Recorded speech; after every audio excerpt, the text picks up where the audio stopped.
Hello everybody and welcome back to G4G, Games for Gamers. Today we're going to take a look at Hearthstone from Blizzard. In the first video I had done on this particular game, I had gone ahead and gone through and basically taken a look at several of the characters in it. Mage gameplay, a Warlock deck and everything. Murloc deck, excuse me. Today we're going to go ahead and take a look at some of the components of Hearthstone and relate them to some other games that you might be familiar with, like Magic and everything like that. So first we're going to start at what logging in for the day looks like. Just logged in over here, and as you can see I'm being presented with two quests.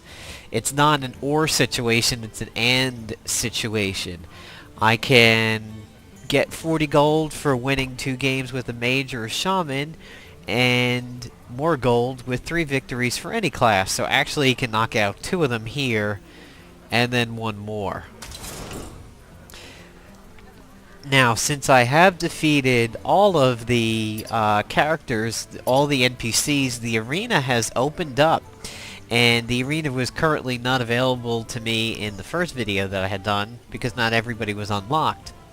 Now, surprisingly, there were some of the characters... Oops, didn't want to go to play quite yet. I'm going to go back to practice and show you guys a few things. Now, when I was doing the practice against the AI unlocking the characters, surprisingly, I had a tough time with Rexxar. He was the one that took me the longest to go ahead and beat. The last 2 for me were the Warrior and the Priest, and actually the last 3, Rexxar. I did him once, lost, and said, okay, I'm going to go to one of the others, and then I was focusing on Warrior Priest for a while and was finally able to get past them. I came back to Rexxar, and he just killed me. It just murdered me, attempt after attempt after attempt. His deck with the beasts and everything was quite bad. It really was a very, very tough set to get past him. Everybody looks like they are essentially available again, because when you beat them on easy, they now get unlocked on expert. And I haven't fought any of these guys on expert quite yet. But, so today we're going to go ahead and take a look at what the game actually has and some features about it and everything. So when you first come in and everything is unlocked, you'll come up, of course, to this screen over here, where you can play versus other people, practice against the AI, or go into the arena. Now, the arena is basically a draft situation.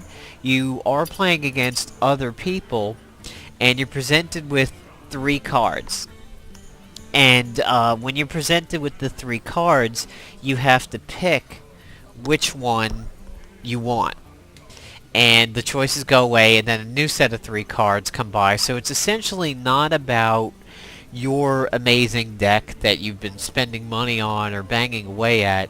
It's luck of the draw and kind of raw skill.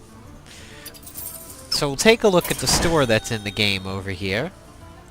And as you can see, one of the packs does not require real money. And that is the pack that you can get for just 100 in-game currency.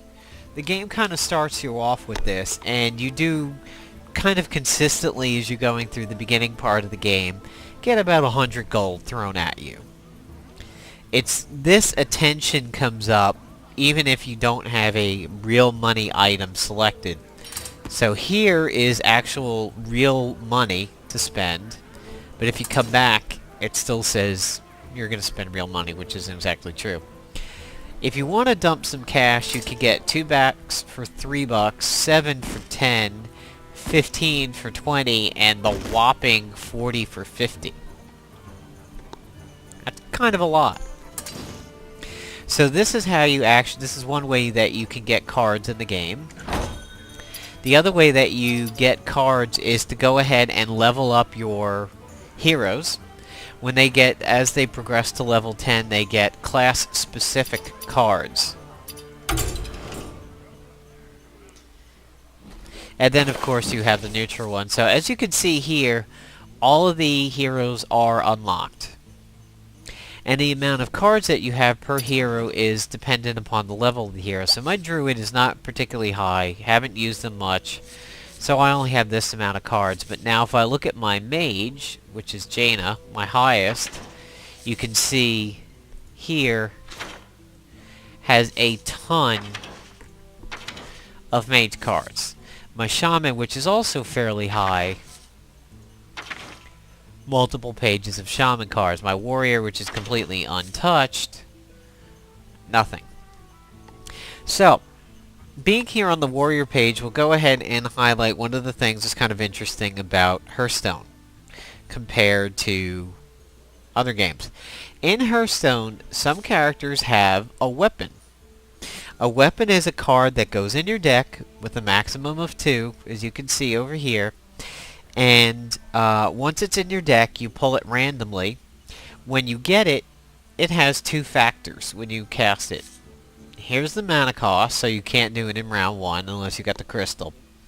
It has 3 attack and 2 durability.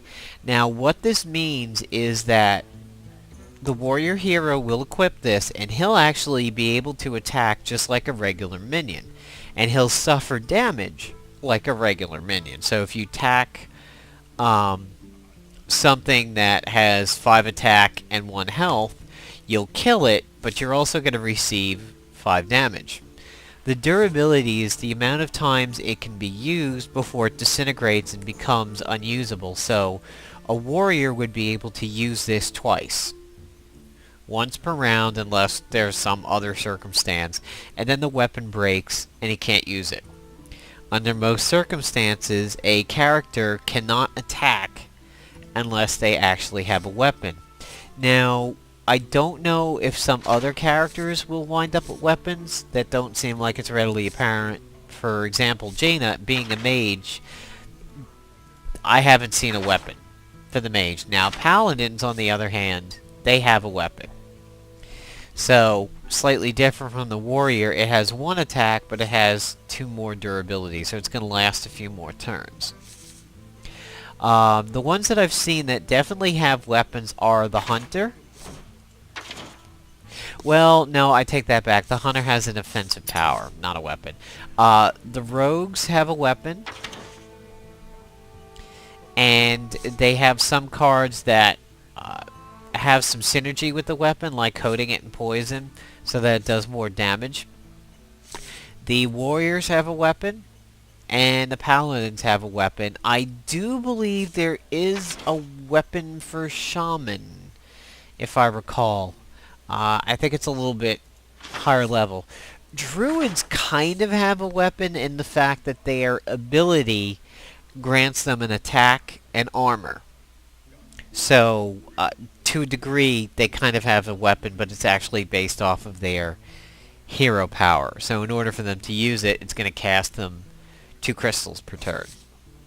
So that's what the weapon looks like for a character. So now we'll get into some of the actual abilities on cards and talk about them and kind of relate them to some other card battling games out there that we might know, like Magic. So here's a starter druid deck, and gaining 2 mana crystals for this turn to cast 0. So if you get this in turn 1, it's what we call in Magic mana acceleration. It enables you to get extra resources out kind of early on, but it's only lasts for that turn. So if you got this in turn 1, you would have the default 1 crystal, and then you could get 2 others that actually drop something like, not that you would healing touch in the first round, but you would be able to cast something that's 3 crystals worth right in the first turn. So that's actually kind of a good play if you get out a rather potent beast in turn 1.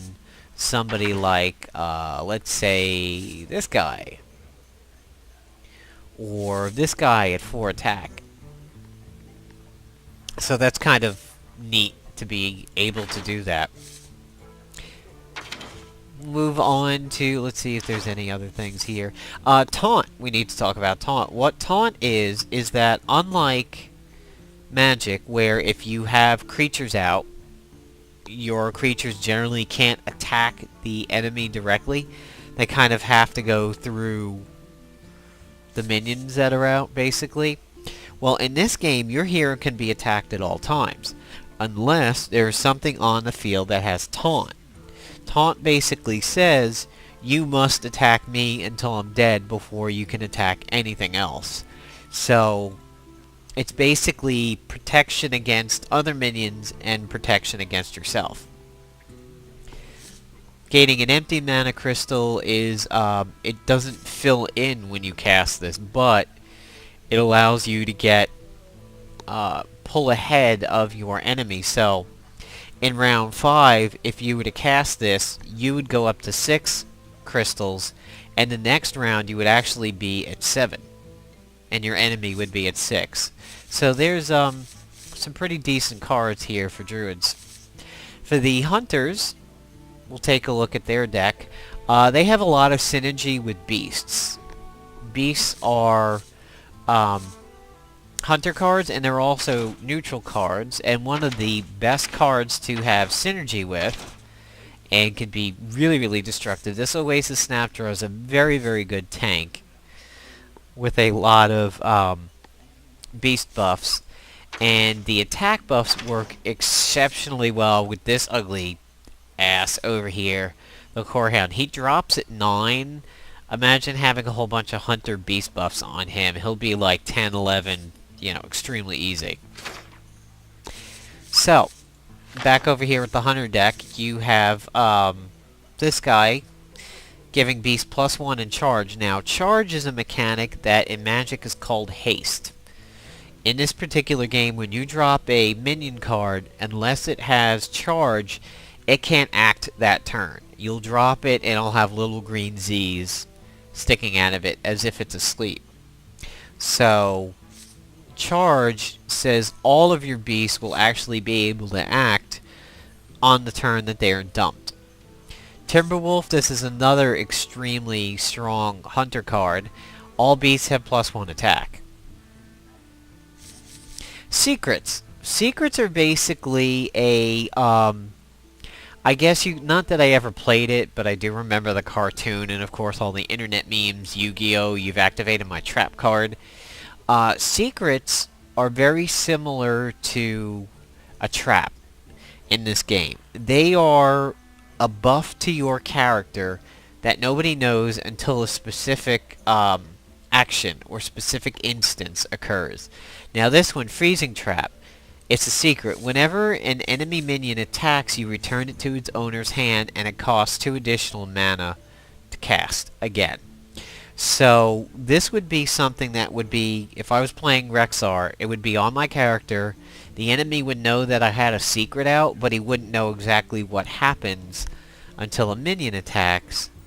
And then, surprise, surprise, you've activated my trap card. So again, we have some beast stuff over here. This is a fairly powerful spell for beasts. This is an extremely strong card for beasts and hunters. He himself is not a beast, but imagine giving 2/2 to a Corehound and it has taunt. Or giving taunt to an Oasis Snapjaw, so now he's at 9. He can take 9 damage before being removed from the deck. Here's Mages. This is one of my stronger characters. Kind of a wide variety of spells here in Mages. Arcane Explosion's what we call a deck clearer. It AoEs the entire enemy squad, and I mean it only deals 1 damage, but it's good for wiping the board of peewees. Frost Nova is a control spell. Controls anything that locks down a minion and makes it so they can't act. So this will freeze all enemy minions for 1 turn. So that's your turn, actually 1 round. Your turn and the enemy's turn, and then it thaws out. Frostbolt, similar except it deals damage, goes for 1 card, or 1 minion. Arcane Intellect, you draw 2 cards. Fireball, this is a very important mage spell. Even, I believe even if there's a taunting mob out, you can still cast this on whatever you want. So this is a really good counter to taunts, and you know, running 2 of these in a deck, that's 12 damage you can pump out right there. This is a control card, Polymorph, turns it into a 1/1 sheep. This has some really good synergy with Jaina's 2 mana hero ability. You use 2 mana and she can cast a weak little fireball that does 1 damage on something, so you can sheep it and then do 1 damage to it.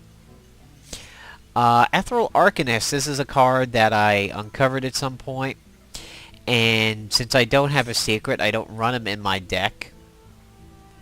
Water Elemental, this is a pretty nice card over here. Haven't really run them yet. Frees any character damaged by this minion, so even if the minion you attack lives, it's now frozen and isn't going to be able to attack. So as you can see, mage decks have a lot of control, and then Flame Strike is a much bigger Arcane Explosion. This is a massive deck clear, as it does 4 damage. My Pally deck is pretty weak because I haven't used them, so he hasn't been able to really gain any cards, but I did get Lay on Hands at one point.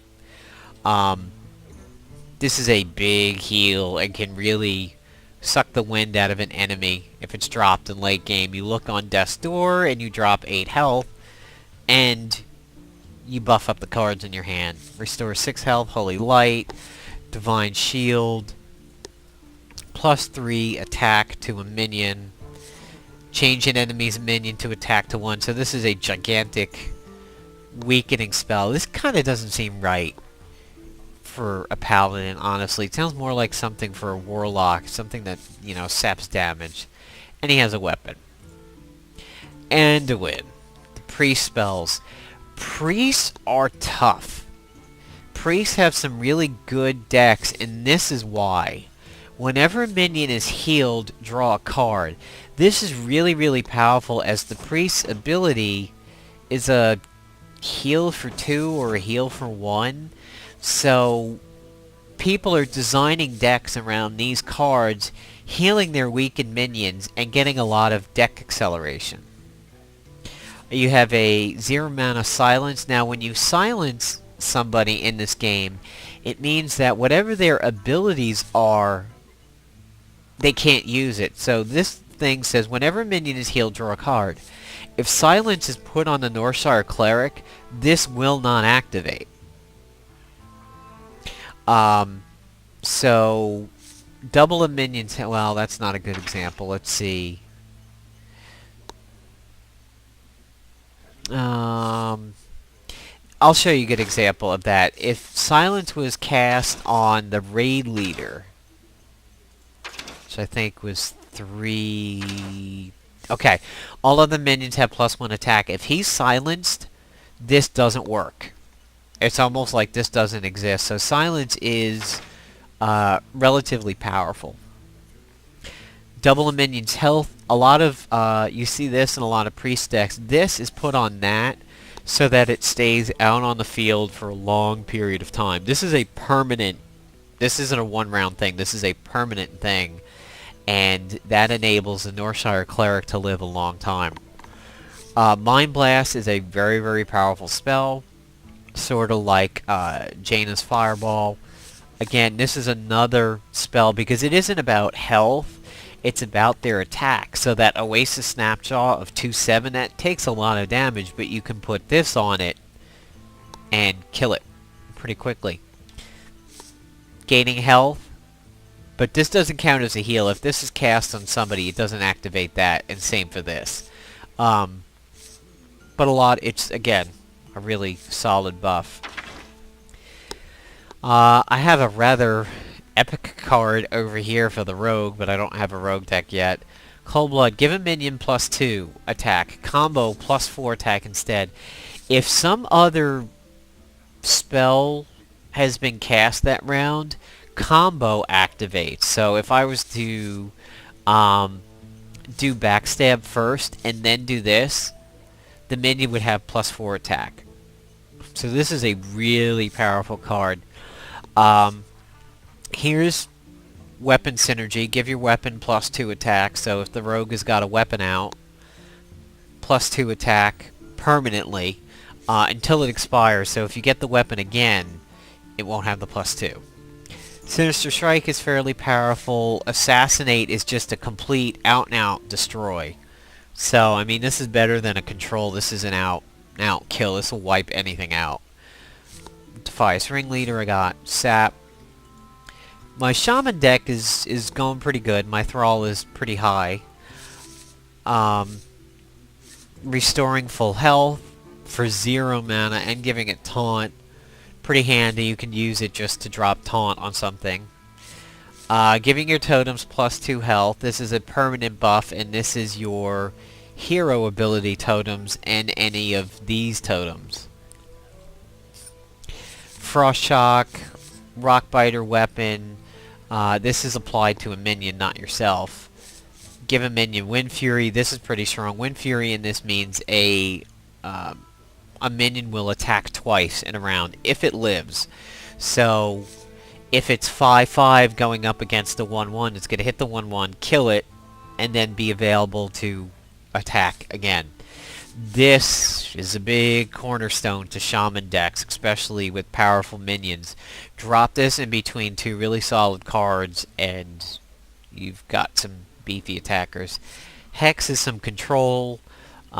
It does kind of have the negative effect of making that thing have Taunt, but it's going to be 0/1. I mean, anything's going to kill it. It just means you have to get it out of the way. Overload, I don't have too many Overload cards yet, but the one time I did Arena as a Shaman, I did get a lot of Overload cards. Overload is basically a very powerful card that you can get out a little earlier than you would expect.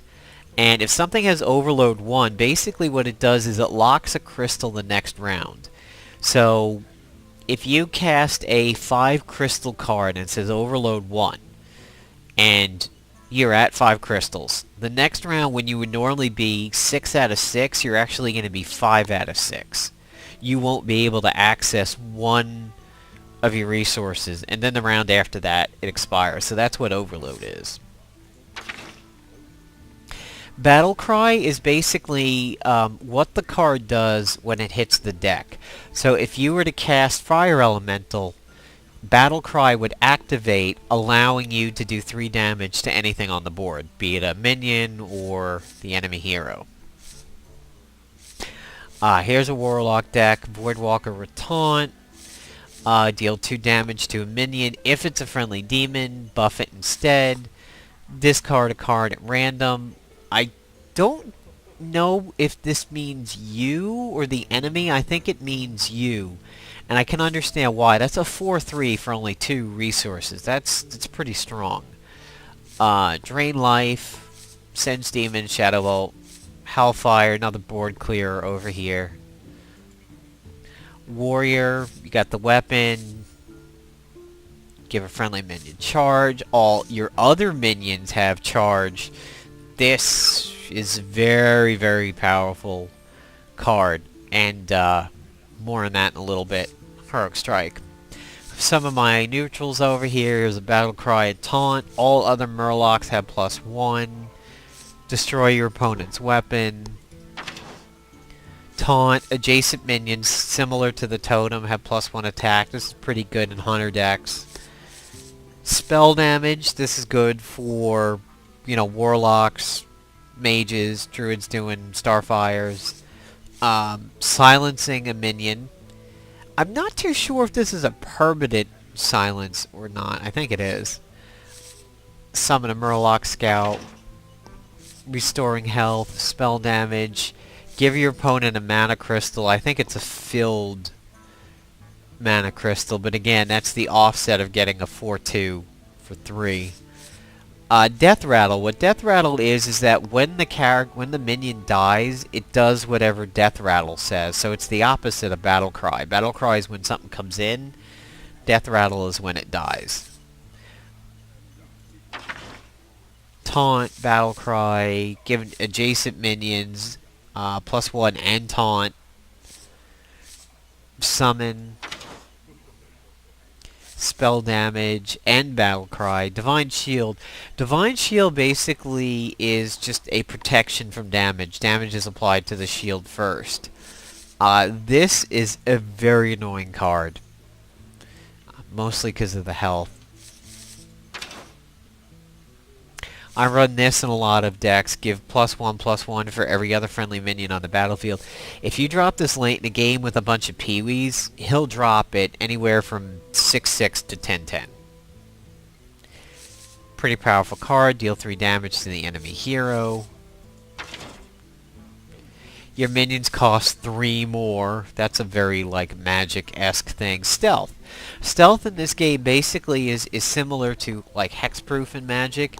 It just means he's not targetable until he attacks the first time.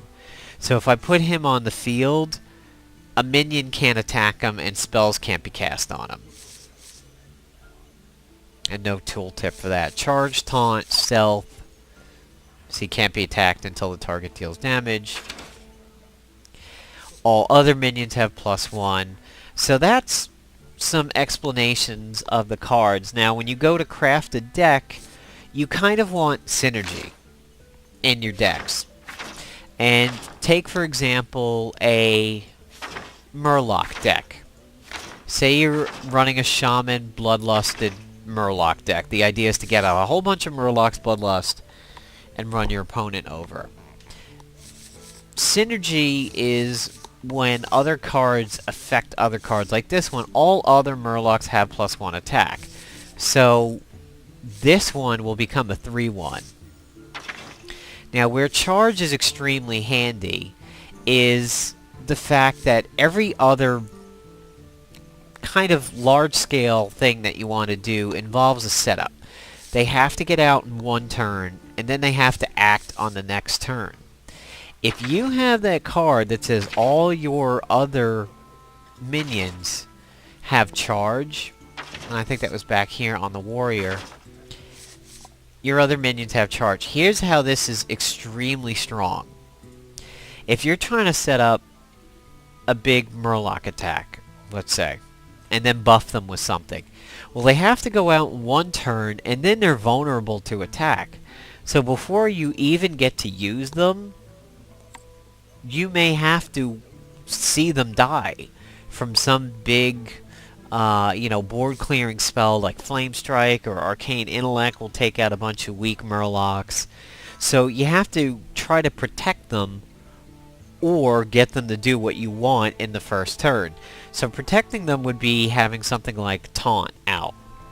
But if all your other minions have charge, the very round that you can drop them, you can execute your plan. And that's kind of a big key. And that's part of the things you need to consider when you're doing deck construction. Things need to have some synergy. For example, hunters. There's so many cards in the hunter deck that buff beasts. So if you're running a hunter deck, it's really kind of handy to stack your deck with a bunch of things that say beast at the bottom, like Stone Tusk and Direwolf Alpha. This is pretty big in hunter decks. So that's a little bit of the components of the particular game, and some parallels to Yu-Gi-Oh! And Magic and some other card games that people might know, and kind of how Blizzard handles those mechanics of like charge being haste. Unlike Magic, when a card attacks, it's still available. Like, there is no blocking in this, so it's not like a card attacks and then suddenly can't do anything else when it's on the defensive. So, there's some aspects of the game. Hopefully in future videos we'll go through some arena and show you guys what that is like. Quest log over here kind of gives you an idea of what's happening. So I'm going to go ahead and sign off and get to work on my 2 quests for the day and see if I can get a little bit of gold to open some packs. So take care, everybody, and keep watching for more Hearthstone videos here on G4G. Take care.